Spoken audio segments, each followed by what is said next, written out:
Hi everyone, welcome back to Mummy Matters. Our guest today I know will be godsent for many parents. A sleep consultant who can have your baby sleeping through in as little as a few weeks, giving you back your evenings. The founder of Silverlining Sleep Consulting, it's my pleasure to introduce Sonal Dhokia. Well, thank you so much for having me on your podcast. I've been really looking forward to doing this with you. My name is Sonal Dhokia, and I'm a baby and child sleep consultant. I have 3 daughters myself, and I am the founder of Silverlining Sleep Consulting. So my journey into sleep consulting really started with my 2-year-old. When she was born, we went into our first lockdown. She was 5 weeks old, and I spent my maternity leave at home with a newborn baby and 2 young children to homeschool who were then 4 and 5 years old. I really realized what a lack of having a village felt like at that time, because that support system that we're so used to having in our parents and relatives just wasn't there at that time. So it was difficult enough as a transition into having 3 children at that point. But it was made even harder by the fact that I wasn't sleeping very well, and my youngest daughter wasn't a good sleeper to begin with. Her sleep got a lot worse as she started to get older. I always had the hope that she would become a good sleeper by the time she was about a year old, similar to her sisters. But that didn't happen. It actually got progressively worse to the point where me and my partner were really struggling with her sleep when she was about 14 months old. And we reached out for help, and there's this community team in terms of the NHS are fantastic in what they do, but they don't really have anywhere to signpost mothers to if they're struggling with sleep. And that's what I found. I was told to basically let her cry a little and get used to it, and then she would learn how to fall asleep. And I just didn't feel comfortable doing it. Yeah. I haven't had the heart to do with any of my daughters. So that was something I didn't want to do, but yeah, I couldn't carry on how I was. We'd got to the point where even my partner, who was driving and commuting to work, couldn't remember the journey and was scared that he was going to have an accident. So we were worried about safety, and we were worried about just how we were functioning as a family. We were really struggling at a low point. That's the first time that I found out about sleep consulting. It was actually a lady who was doing my painting and decorating because we'd moved house. And she mentioned that she'd used one with her youngest daughter. So naturally, as soon as she left, I Googled sleep consulting straight away. What this magic is and how could they help me, right? So that's what I did. And as any parent naturally would do, you want to find the best person to work with you and your child. So I was looking for the best person to help me.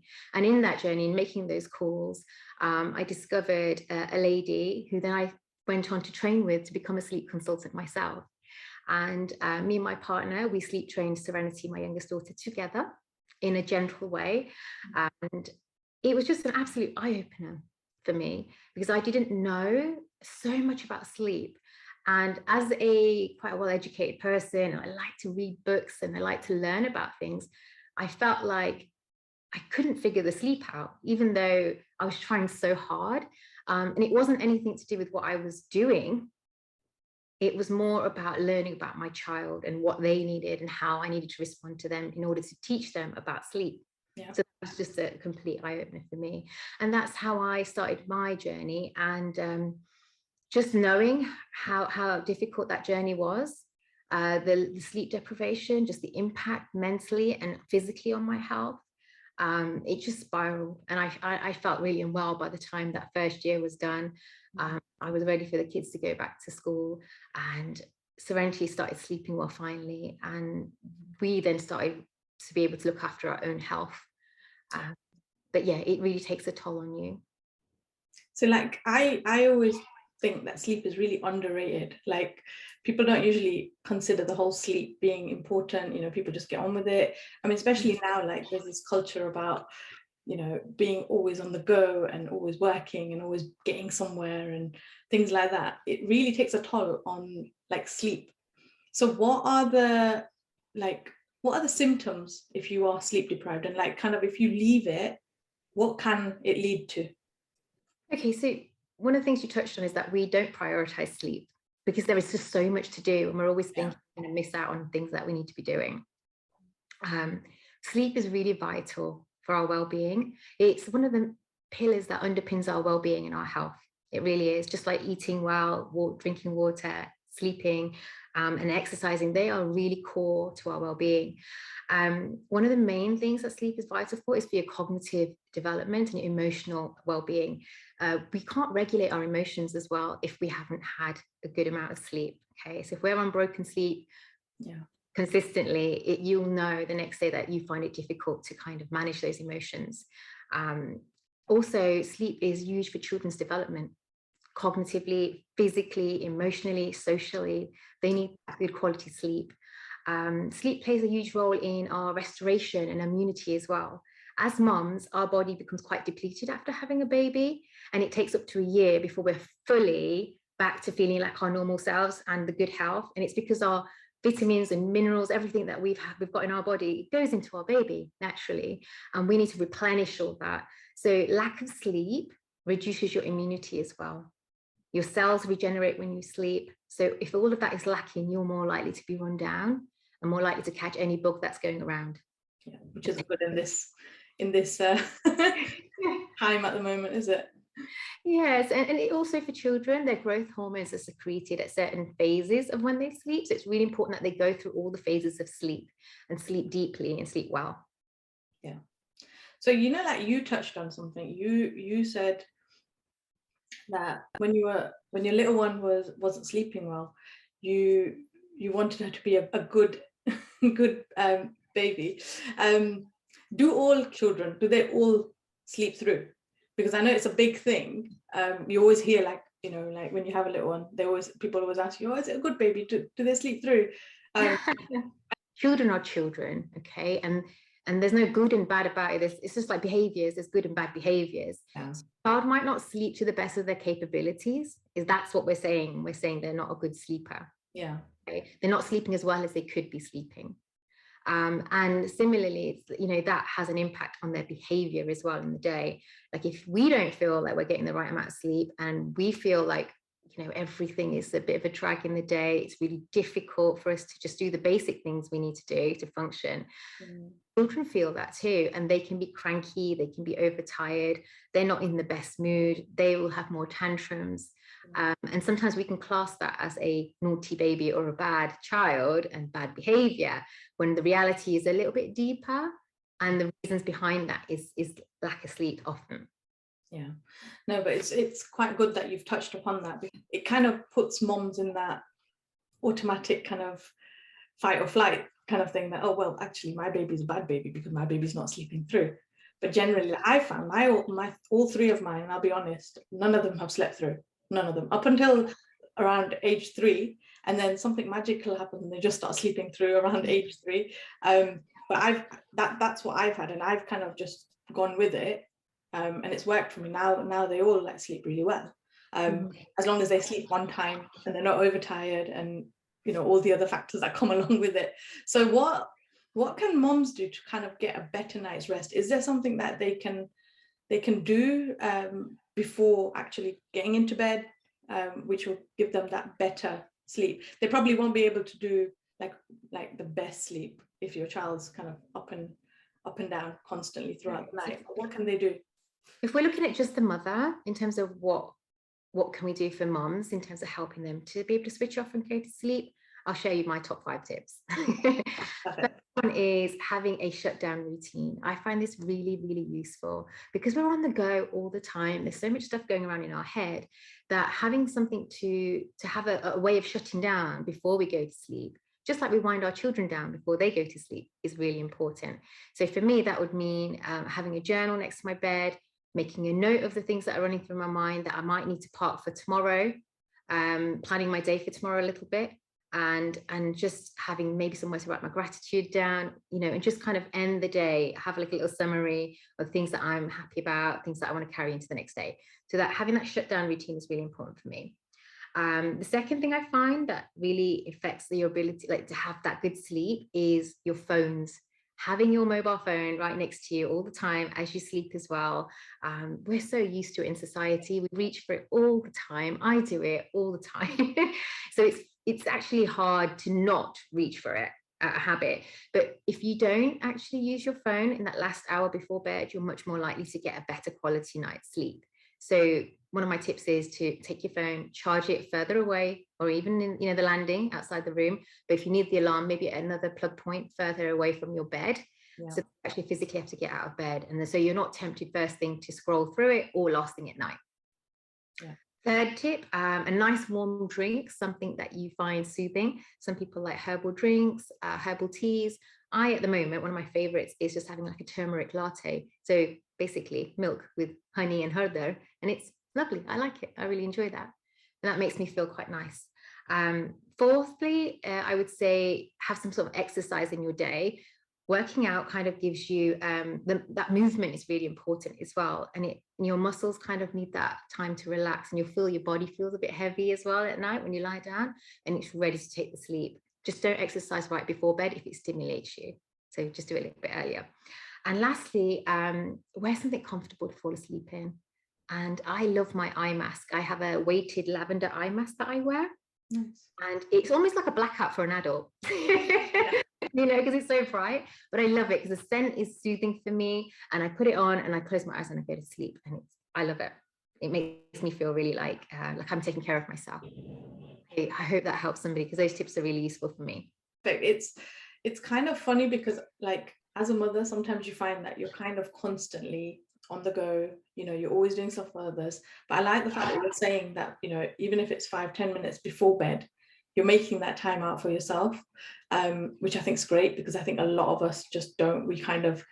I do it, kids are going to sleep, you go downstairs and you're literally scrolling through Netflix or watching something for a bit to calm down, unwind, and then you just crash out on the sofa, or you come upstairs and you just crash out. There's none of that, like you're saying, that time for yourself, to be able to just have that time. I think slowing down is such an important part that we all need to learn, and I think we're all like still on this journey of learning how to slow down, how to take a step back, but hopefully that should help get a better night's rest.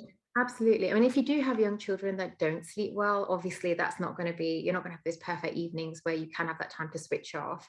But even like you said, if it's 5-10 minutes you get before you go to sleep, that's quite useful. Yeah. And if you do have a child that's very wakeful and wakes in the evenings and wakes through the nights, despite your best efforts, it might be a good time to think about teaching them how to fall asleep independently. So when they go to sleep, they can do that by themselves. And if they wake in the night, they know how to resettle themselves as well. One of the things I was itching to ask you, crying out method, does it work? Oh, it's such a myth. Crying out is a method. It is a method of sleep training, but it's not one that I use at all. Just because I've never had the heart to do it with my girls, so I wouldn't expect to do any family that I work with to do it. There are 4 broad methods of sleep training. Cry out is one extreme, right. And the other extreme is like co-sleeping and having that sort of sleep with your baby until they're ready to potentially be more independent, which could be 3 years old, 4 years old, 5 years old, 6 years old. Okay.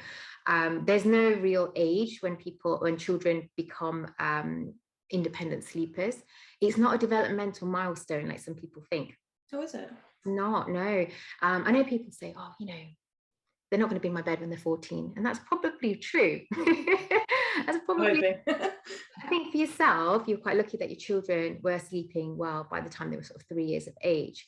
Mm-hmm. But some can go on longer. I work with families with children up until the age of 7 who still need a parent in the room to help them go to sleep. And if they wake in the night, they still need a parent to come in and help them resettle back to sleep. And so yeah, it's not something that will just automatically you'll get at a certain point. So something to keep in mind. But your question, you were saying, cry out method, does it work? Well, it probably does. It probably works. But I would say what it teaches your child is more to silence them. Okay. It silences them because it teaches them that nobody is actually coming when I cry. And the true cry out method is you make sure your baby is fed, is comfortable, has a fresh nappy, is, perfectly fine. You've met all their needs, and then you're putting them down, and then you're actually not going back to them till the morning, whether they cry or don't cry. Mm-hmm. So you understand why that would be so difficult. And it would work because what it teaches your child is if I cry, nobody actually comes to me. Yeah. That's not the message that I'm trying to teach my families. When my families come to me and we're doing sleep training together, what I'm teaching the children and what I'm teaching the parents to teach the children is how to get their children to confidently go to sleep, but also know and trust that their parents will be there should they wake and need them.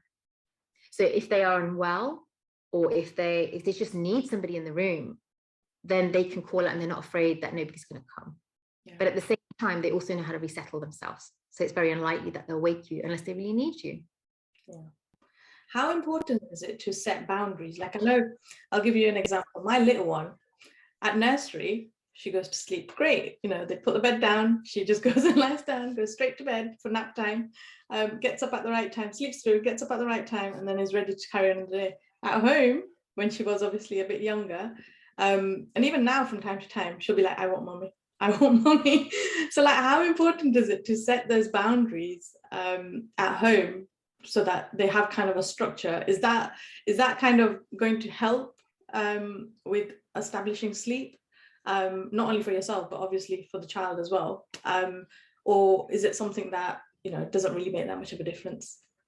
It just depends on what your preferences are and how your child likes to sleep. Like if they, for example, the example you gave, where a child will sleep quite well at nursery, but then at home wants that additional comfort, what that shows you is that they are perfectly capable of going to sleep. Yeah. By themselves. They are yeah. kind of doing it. However, in a nursery environment, they see their peers, they see the other children sleep at the same time. So it's almost the norm. And also what nurseries have is they probably have that routine. So they know this is what happens. They put the bed mats out, they go to sleep on them, they have the music on perhaps. And similarly, if we want the children at home to go to sleep or go to nap like in a similar fashion, whatever that method may be that we choose, we need to be consistent in applying it. Mm-hmm. So that children understand what we're asking of them, because some children can be pre-verbal. They don't know, like just by us saying we want you to sleep in your bed or we want you to sleep in the cot or not on the sofa, they won't understand that fully. But the way that we show it to them is through our actions.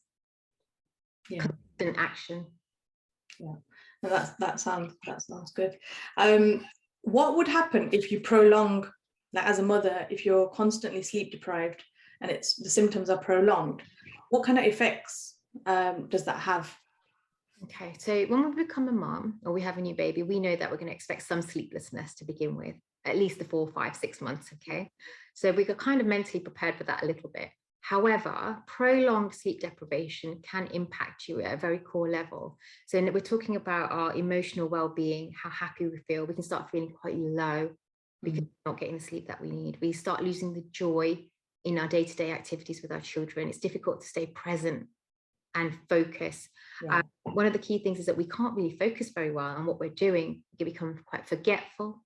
You know, you can go to the same room twice and still don't know what you went in for. And the other thing is, it's the longer term effects as well. Like you find it difficult to regulate your weight or lose weight, and you can gain weight quite easily when you're sleep deprived. Oh, okay. One of the reasons is because we reach for the wrong foods when we're tired. We don't have to go and make something healthy. And all those sort of things will lead to longer term health problems like heart disease, type 2 diabetes, anxiety and depression. Those are the things that we see long term that happens if you're continually in that space where you're being sleep deprived.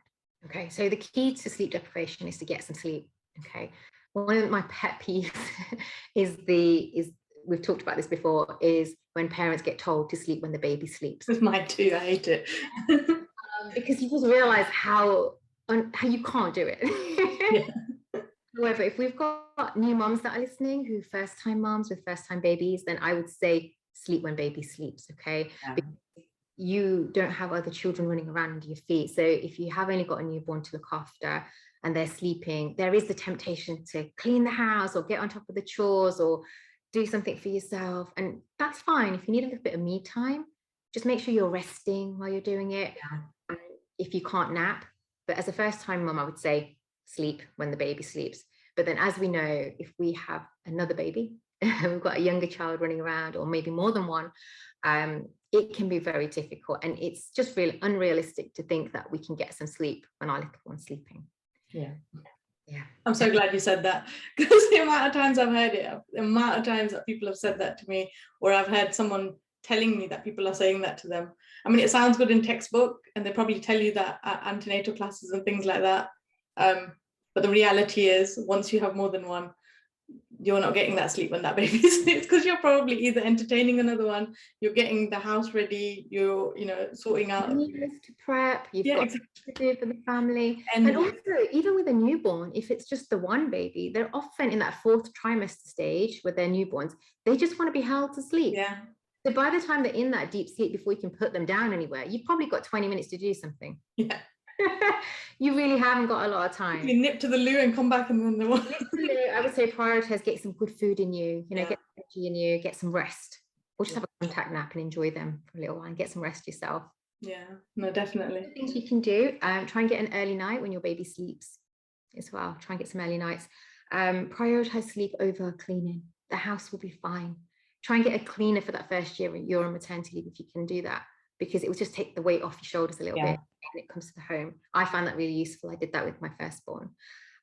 It just means you can enjoy your baby as well. Yeah, I think that's a big thing. Like I don't know if it's just every mother, but I know I myself, every second you get in the day, you kind of account for, like, you don't sit, you're like, okay, right, something else needs attending to, and you'll just do it without realizing. But then at the end of the day, the amount of time you've actually spent on the meaningful things, like making memories with your child, like, just sitting down and having a conversation, sometimes all these kind of things get left behind a little bit, and you're kind of playing catch up a little bit to try and make yourself feel like you're actually doing things. Because I know that I've got 3. While they're talking to me, I'm always doing something. There's always something going on. But from time to time, you have to put things down and say, no, I have to give 100%, because that's what matters at the end of the day. That's what it's about, right? That's very true. And I think that's where mum guilt comes in so much. Yeah. Such a mental load to keep on top of. And plus, if we've got more than one child, I've got 3 myself. When one child starts to ask you something, the other one will always want the attention at the same time. Yeah. Never give one child attention one-on-one, unless you've got another parent who can handle the other 2. Yeah. You get a bit of quality time. It's always a juggling act. That's it. You're spinning plates constantly. Like you're doing enough for any of them, but just know you're doing your best. Yeah. Just having that awareness is enough to know that you're trying your best. Yeah.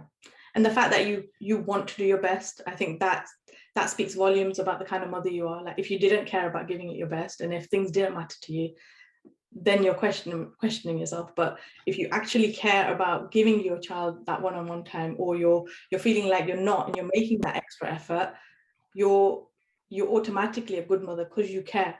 And I think that point gets missed often, because you're constantly like, oh, well, if I give my child the time, then I'm a good mother. But in reality, the fact that you're thinking about that makes you a good mother. And I think that's something that's often missed. I don't think motherhood is something that you can say, oh, I've got this done, so I'm a good mother. I think a lot of motherhood is the stuff that you can't measure. You can't measure it, and the thing is, it's always evolving and changing. And we could talk about this forever, but one of those topics where you're making food from scratch.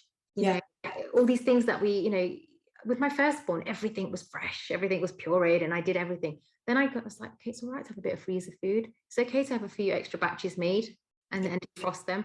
And it's just giving yourself a little bit of patience and going, it's okay. I give myself permission to not be 100% perfect in every single area, because that's not the important thing. Yeah. And also, it's the expectation. I think the expectation and the reality of it is 2 very different things. And I think the quicker you understand that, okay, you may feel like you want to do so much, and you may feel like you can be everywhere and do everything and be 100% all the time. You can't. Like, there will be times where you can't give 100%, and those times are okay as well. It's just part of your day. It doesn't make you a bad mom. And I'll share on that, actually.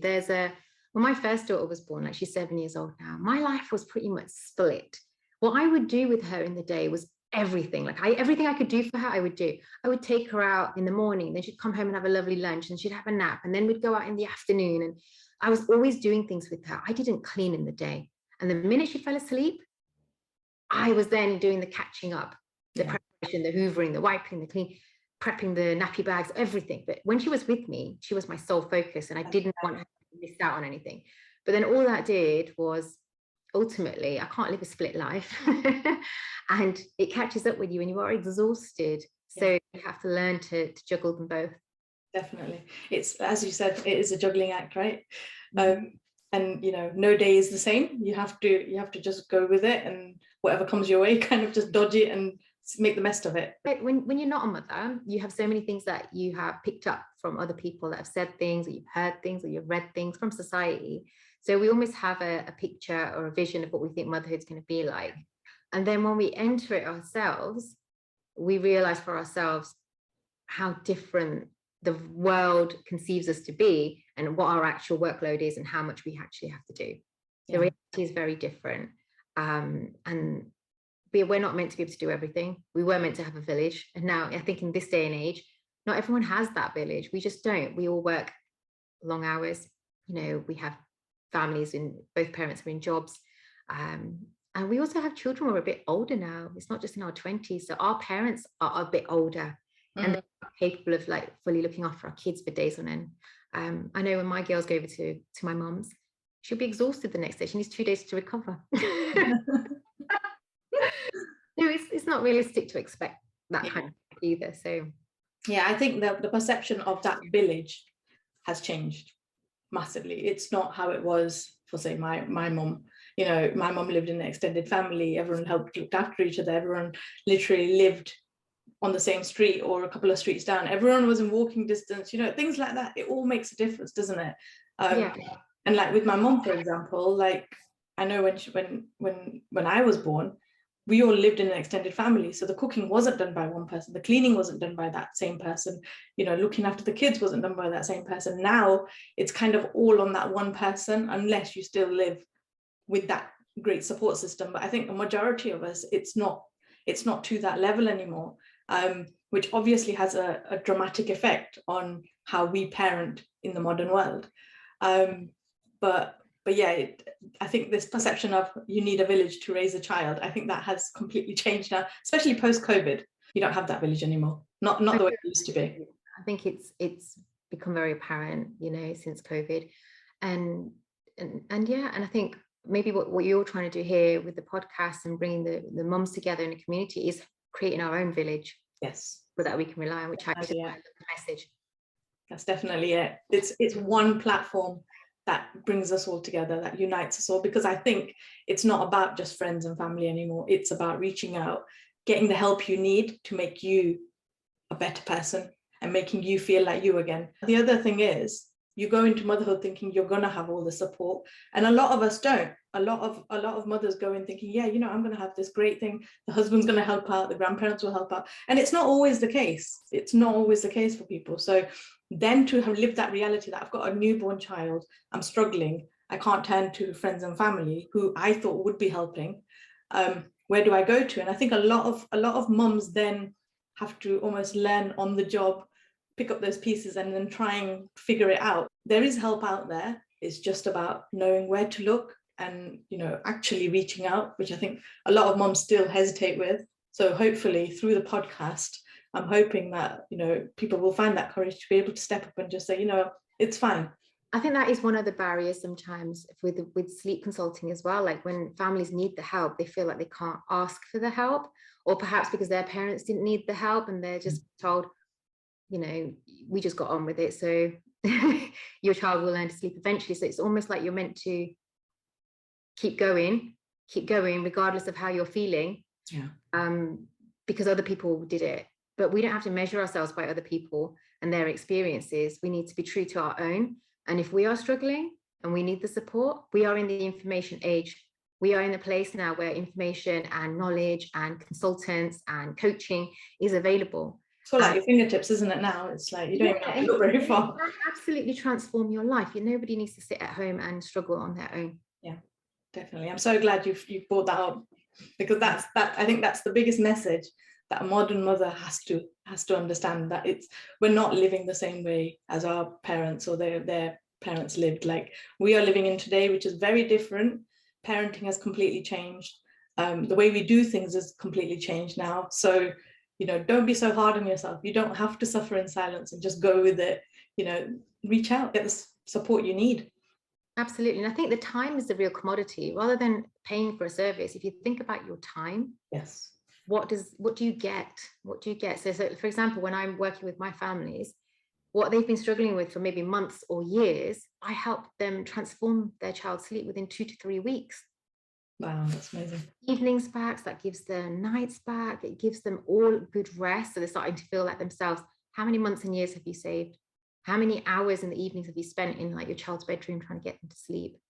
Getting all that extra time back. Well, how valuable is that to you? And it works wonders as well. Like, you know, I myself will tell you, my child used to be up, and it wasn't even up for a reason. She was literally up just to see my face. Like, that's how silly it was. Like, she would get up just to see my face, and I'd take her back in her room and she'll lie down and go straight back to sleep again. There was no need that she needed to be up. It was just the fact that she would come and find me in the house, like, where are you? You just needed to see you there, didn't you? Yeah, it's just that reassurance. Yeah, it's just that reassurance that, you know, mommy's there. But the thing is the minute they started sleeping better, I could get so much done in the evenings. And, you know, it makes such a difference, because you wake up thinking, oh, okay, I've got all this done in the evening and it's fine. Like, so now, like, when they do have a bad night, or when they are up a lot, you instantly know, because it affects your time. Like, you just feel like, where's my evening gone? So I completely agree that, you know, time is like the biggest commodity right now. Like, we just have to make the most of it. Yeah, and our children grow so fast. You know, you look at them 1 minute and you blink and you look again and you just think, how's that year gone? And how have they grown so much? And now they're getting like adult teeth, and they, you know, their faces are changing, and so much is going on. Yeah. And my baby is now talking in full sentences. Yeah. It's like, wow, just wow, it's mind-blowing. So you're not in that. The first 5 years just slip away so quickly. Yeah. And if you are struggling with sleep, you're not going to make the most of it. You need to have those memories. You need to be able to remember some of it. You don't want it to be this hazy fog that you're in. So I was there. I've been there. I know exactly how difficult it is. And that's why I do what I do now. I don't want other families to struggle unnecessarily with sleep deprivation. Yeah, amazing. So what services do you provide? And kind of what age can they start doing sleep training from? Sleep training, babies are cognitively ready and able to learn this skill independently by the age of sort of 4.5 months. So usually 4.5 to 6 months is a good time to do sleep training, because they're not into, if you've got new habits in that place, say, for example, rocking or feeding to sleep, they haven't been doing that habit for too long, and it's easier to break those habits. Because what I do is I work on behavioral aspects only, not medical. So sleep training is a behavioral strategy that teaches children how to fall asleep more independently. So 4.5 months at the earliest, but then I work with children all the way up to age 7. And actually I've worked with a child who was 8 as well. So I do take it case by case. So if a family asks me for support, I would look and I would see, is there something I can do to help them? But yeah, if you haven't done it already and it's an issue, then whatever age you're at is the perfect age. I suppose people can just get in touch with you and get the advice of, and just see what's the best, yeah, best course of action. So in terms of my services, what I do is I provide one-to-one support. So I provide one-to-one sleep training support. It's all gentle and responsive. It's all evidence-based methods that I use. So what I do primarily is I help exhausted parents, gain energy by giving them the tools that they need to help their child sleep better, so that they are fully well rested and they're getting some me time back. And the way that I do it, I have a really simple sort of 7-step process. Firstly, we'd speak on the phone and just figure out what your sleep challenges are. Let's have a look at that and see if it'd even be a good fit to work together. Okay. And if you were and you wanted to work together, the next step would be doing a nice detailed sleep assessment, understanding where the habits are coming from, what your challenges are. So I look at everything in detail. And then third step is to do a customized sleep plan. So I create something bespoke for you to take you from where you are right now to where you want to be. Okay. And we have a plan in place for 2 to 3 weeks. And then I have a consultation with you. So it's kind of talking the parents through. And sometimes if you live in an extended family, you can even have grandparents hop on the call so they can understand it, because we need everybody who's going to be tending to that child to be on the same boat, consistently applying the methods as well. Once the face-to-face consultation is done, my families keep a sleep diary, and then I support them with coaching calls, and I have messaging service unlimited throughout the time, the duration of their program. And I literally handhold them and take them through every step of the way. so that there's no second guessing at any stage. They don't have to worry about anything. They can ask me along the way. And what I'm doing at that point is I'm imparting knowledge on them. I don't need to retain any of this for myself. I'm trying to empower them to become their own child's sleep expert so that they can manage their sleep going forward.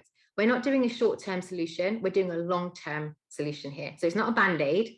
Yeah. If you feel like you have an issue that I can't help you within 30 minutes, I won't offer you a 30-minute service. If I think you need the full thing, that's what I'd recommend. So I want you to take away something that's going to last. So I teach parents everything they need to know and what tools are going to work for their child so that they can navigate through illness, teething, all of those things as well later on, because they do have an effect on baby sleep. Yeah. And the other thing I do after that is write them the written forward plans, so they've got something to take away as well.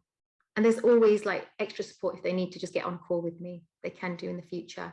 But usually 100% of my families that work on a one-to-one basis get to their goals in that 2 to 3 week period and they're happy. Wow, 3 weeks. Yeah, so that's my core service. That's the one that I absolutely love doing because I love seeing that transformation in the families. You know, they come in, they're tentative, they're a little bit anxious, they're not sure. And by the time they come through it, the confidence is there. They can see how much of a difference it's made to their child in terms of their how they're behaving in the day as well. That they're just happier, you know, the children are happier for having had that sleep, and the parents are starting to feel better. It's like that sleep deprivation is starting to lift. There's hope and they feel really pleased about that. So that's what I love. I also offer like a newborn sleep consultation for babies that are under 18 weeks. Okay. So if you're a first-time parent or you've got a big gap between your children, you just want to refresh yourself, it teaches, what I do there is I give them the confidence to understand what's going to happen in that 4th trimester, what's normal, what's not normal, how to navigate through it. So people worry about picking up bad habits sometimes, or am I doing the right thing? You know, and it kind of just gives them the confidence of knowing what to expect. Yeah. And I leave them with things that they can practice with their baby at their own pace. Because you can't really sleep train until they're like 4.5 months old, what you do before that can be a bit of practice for a couple of minutes at a time, but it adds up to when they're ready. When they're ready, it makes that transition so much easier. And then I also offer like a Ask Me Anything consultation. That's like a 30-minute one. And that's for children who already can self-settle, like ours, you know, like our children go to bed fine. But if, say, for example, their routine is completely out of sync, or they're waking up at 5 or 4 o'clock in the morning consistently, and you're like, I just can't do this anymore. How do I get them to sleep longer? Or anything else that you feel is thrown off, then maybe it's nap battles, or they just won't sleep. If there's something that doesn't feel right and you want some professional help with, then a 30-minute troubleshooting session, like an Ask Me Anything call, is perfect for those parents. Yes, so there is help available in a variety of different ways. You choose something that suits you and feels right for you. I love that. I love that it's bespoke, because obviously no child is the same. So what would work for me maybe won't work for you. But obviously you cater for that and you accommodate. And this is where this was a big eye opener when I started learning about sleep and I was training to become a sleep consultant. It wasn't what I was doing wrong that was the problem. It wasn't me that couldn't figure the sleep out. It wasn't sleep. It was my child, her uniqueness. Yeah. It's what I needed. So everything I tried to do that I'd done with the older siblings, like the older girls, wasn't working for my youngest. And it wasn't working for her because she's different. Yeah. She's not them. She's an entirely beautiful, unique individual in herself. So nothing's going to fit her. So we have to create something that fits her like a glove. Yeah. And children all have a different learning style. Once you figure out that, their temperament, their personalities, and look at the habits that are in place, it works beautifully. And you can take children through that transition of teaching them independent sleep quite seamlessly. It's not as painful as you'd imagine it to be. Yeah. So how important is it for, like, say, the fathers to get involved with things like sleep and bedtime routines? I think that's a really good question. My partner is amazing. Okay, he will do bath time, bedtime with the kids, and he'll feed them. Sometimes he'll come in from work and I'm like, not eating, can you step in? And I'll start getting the bath ready. Go, I'm going now. We're a team. We're a team, okay? And I think dads being involved is so important. So important. I mean, we've all got probably a friend or someone we know where the mother, our friend, is the one who's doing the bulk of the parenting when it comes to sleeping. Okay, perhaps dad doesn't know or doesn't have the confidence on how to settle the babies to sleep, or but the baby, maybe the child just needs mummy and won't want daddy to settle. That happens a lot as well. And sometimes because they know that, they don't want to get so involved, so they only get so involved and they let mummy carry on. But honestly, I mean, with the families that I work with, I empower dads to get right in there, get involved, and even lead sometimes the sleep training.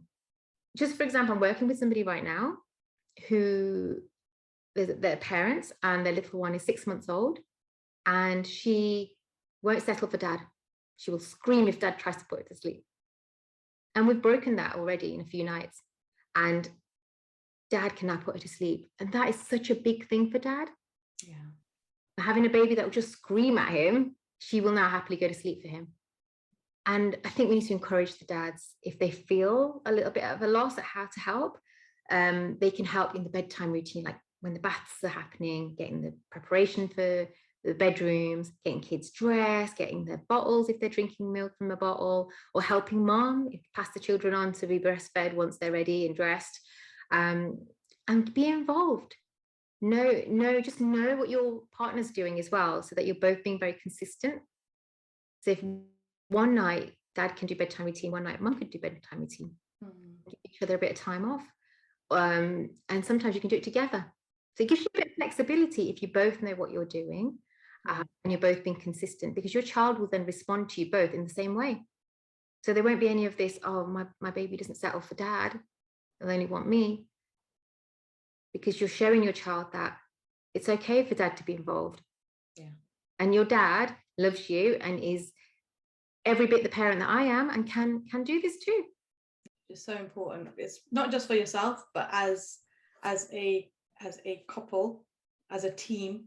I think just having that dynamics just works wonders for your relationship as well. Because I can't imagine sleep deprivation not putting a strain on your relationship in some sort of way. 100%. And I think what happens here is that, you know, as a couple, before we have kids, we have a really good relationship, right? Which is why we marry the person we love. And then we're going to have children with them. And then what can often happen is the split between chores, the split between routines and taking care of baby can split us apart a little bit. And we can become a little bit like, the sleep deprivation will seriously cause me to be snappy. I know that that's something that happens to me if I haven't slept well. But then your relationships are strained. You resent, don't you? You resent. You can become resentful if you feel like you're doing the majority of the child care aspect. Yeah. And so bringing your partner back in, saying it's okay, let's do this together. That teamwork is so essential, because it kind of brings you back together. Yeah. And it reminds you why you love each other so much and why you're important to each other, right? You're not just parents. Definitely. And that's something that is really important in our household, that we don't forget the things that brought us together. Our children sleep really well. We go out and we'll go dancing one evening a week. You know, my mum comes to babysit, and we go, because dancing was what brought us together, and we don't want to lose that. You know, and we'll make time for ourselves in the evenings. We have a cut-off point when the cleaning gets done, and then it's time for us to be able to sit down, have a cup of tea together, or do something. You need that. I think you need that just to maintain that relationship, because once the children come on the scene, I think it becomes all about the children. And it's very important to understand there was a life before the children, and you know that is important too. And you can prioritize your children because they need it, obviously, but you can also prioritize yourself. It doesn't have to be one or the other. Yeah. And I think a great way dads can get involved as well is morning time breakfast. Now, my partner does this every day. Okay, baby wakes at 7, girls wake at 7. He will go and get them. He will take them down for breakfast. He will give me 1 hour by myself. Sometimes I sleep for a little bit of that. Then I get up before they come up, and then I need to dress them all. He does that every day. Every day. He'll take them down and start doing that with them. So it gives mum a bit of a chance, gives me a bit of a chance to, right, set my day up how I want. Because, you know, the last thing that you want is to wake up and then be rushing into your day routine. Yeah. Because it can set you off in a really bad mood. Had a few minutes to go, right, I can breathe, I can choose what I'm going to wear. I've got my makeup on a little bit. I feel like me. Right, now, kids, come along. Let's get you dressed and do this. I'm ready now. I'm ready for you. I'm ready now. If I can face the day. I mean, you understand, don't you? Yeah, no, definitely. It works wonder. This is what I'm saying. It's so little compared to everything else, but it just works wonders for your day. Like just being able to have that 5 minutes to yourself where you're not thinking about anything, or not thinking, oh, the kids need this, or rushing to kind of be at their every demand. I mean, it just works wonders. It works. Or just not being interrupted, that not being interrupted. Because he takes them downstairs for breakfast. I'm still upstairs for that hour. They don't constantly come through the door, mummy, mummy, or just want to show me something, which I think is adorable, but it interrupts your time if you're trying to focus on just setting yourself up for the day mentally. Yeah. I think that's with everything, though, to be fair.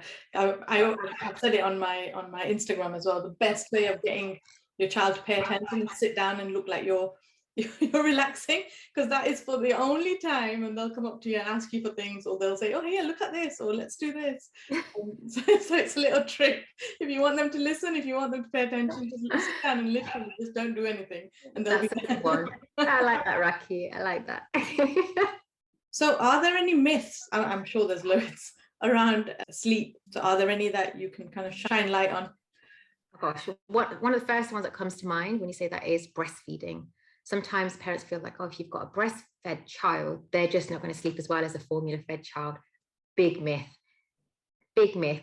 You can breastfeed on demand and still sleep train so that your child is sleeping to the best of their capability. There's no such thing as my child's not sleeping well because they're being breastfed only. That's a big myth. As long as you breastfeed and you can put them down and they can take themselves back off to sleep, you're winning. Yeah. That's one. Sleep being a milestone is a big myth. It's not a milestone your child's automatically going to get to. It is a learned skill. We teach it to our children. Now, sometimes if we don't do anything, slowly they start to learn, like with your daughter, she'd come and check on you in the night and she could see that you're there. And she needed that reassurance for a good number of years before she thought, okay, I have to check my mummy's still there anymore. And she was okay with it after that, and she carries on sleeping well. Some children take a lot longer before whatever's helping them fall asleep isn't what they need anymore. So teaching them and realizing that sleep is a learned skill is a big one. You can teach it to them. Another one is with sleep training, you can't comfort and hold your child or reassure them. Throw that one out the window completely. I love this one. Would you believe right now, my daughter self-settles, all three of them sleep beautifully, okay? But I will still hold her and I will still sing to her and I will still rock her around in my arms like she was when she was a newborn while I finish my songs with her. And then I'll put her down and she will go to sleep by herself. So you can absolutely do all the things that you love doing with your baby. And I suppose they need that, a little bit of that. It's not going to be like, you can't completely just be like, right, off you go to sleep type thing, because it's not, you don't have to be that's connection, isn't it? It's connection, you know, just by them touching you, it's connection, makes them feel safe, makes them feel secure, which is all the things they probably need to absolutely be able to great night's rest. And you can do all of that part of your bedtime routine. You can make it beautiful. You can have all the cuddles and snuggles, all that quality time with them. And then when it's time to go to sleep, they're able to do it because they've had that really good quality time with you. Yeah. Another one, keeping babies awake so that they're tired and will sleep better. I hate that one. I've had that so many times. Absolutely rubbish, because what will happen is your overtired child will get even more overtired. Yeah. An overtired child is not easy to put to sleep. Yeah. That's not only that, but I know, like with mine, when they are overtired or they've gone to sleep late, they wake up more at night. They do. So they don't sleep as well if they're overtired. Yeah. More likely to wake through the night and have restless sleep. Yeah. So that's definitely another one. I think that's the main ones. And sleep training, cry it out sleep training. They are not the same thing. They're just not the same thing. There are lots of different ways to sleep train. If it was crying out, then you could do that yourself. You wouldn't need anyone's help. You've got a point there. Absolutely. So I think those are the top myths that I find a little bit frustrating at times, but I happily talk through them with parents if they genuinely are concerned. Yeah. And I think it's an educating part, because I think in the previous generation, they obviously had all these myths, which a lot of the older generation have kind of brought down. Like, I know I've probably been told all of those that you've said, the myths, but it's about educating the mothers now that, you know, there is a different way. Like, it's not just they either cry or they don't. You know, if you hold them, then they're not going to sleep. You know, you're giving them too much attention before sleep. You have to kind of just leave them to it.